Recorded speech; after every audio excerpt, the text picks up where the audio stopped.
রাজাকার, আল বদর, যুদ্ধ অপরাধী, স্বাধীনতা বিরোধী, এটা তো আর এখন মানুষ খায় না, কথা বলেন ঠিক কিনা? যুদ্ধ অপরাধী, আল বদর, এগুলো মানুষ শুনতে শুনতে বিরক্ত হয়ে আওয়ামী লীগকে একেবারে লাথি দিয়া ভারতে পাঠাই দিয়েছে, কথা বলেন ঠিক কিনা? এটা জামাতে ইসলামের আর কোনো দোষ নাই, খালি একটাই বলে স্বাধীনতা বিরোধী। কয় ছেলেটা অনেক ভালো, কিন্তু সমস্যা একটা কি, যে ছেলেটা শিবির করে।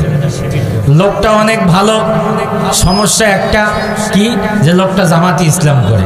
তো জামাতে ইসলাম করে, শিবির করে দেখি তো লোকটা ভালো, শিবির করে দেখি তো ছেলেটা ভালো, কথা বলেন ঠিক কিনা?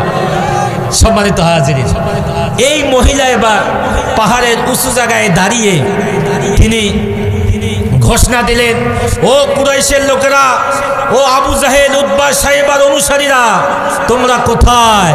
এতদিন তো তোমরা মিথ্যা কথা বলেছো। আমি তো আজকে আব্দুল্লাহর পুত্র মুহাম্মদ রাসূলুল্লাহ সাল্লাল্লাহু আলাইহি ওয়াসাল্লামকে স্বচক্ষে দেখলাম। তিনি তো হচ্ছে সোনার মানুষ, সে তো মানবতার নবী, সে তো মানুষের নবী, কথা বলেন সুবহানাল্লাহ।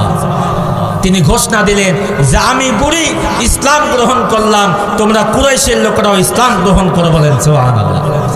অনেক অপপ্রচার করেছে, বিশ্ব নবীর দাওয়াতি মিশনকে তারা থামাই দিতে পারে না। নহে সমাপ্ত কর্মমদের অবসর কোথা বিশ্রামের, উজ্জ্বল হয়ে ফুটিনি আজও সুবিমল জ্যোতি তৌহিদের।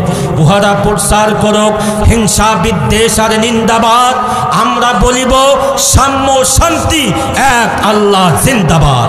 উহারা চাহুক সংকীর্ণতা পায়ের আর খোপা ডোবার ক্লেদ, আমরা চাহিব উদার আকাশ, নিত্য আলোক প্রেম অভেদ।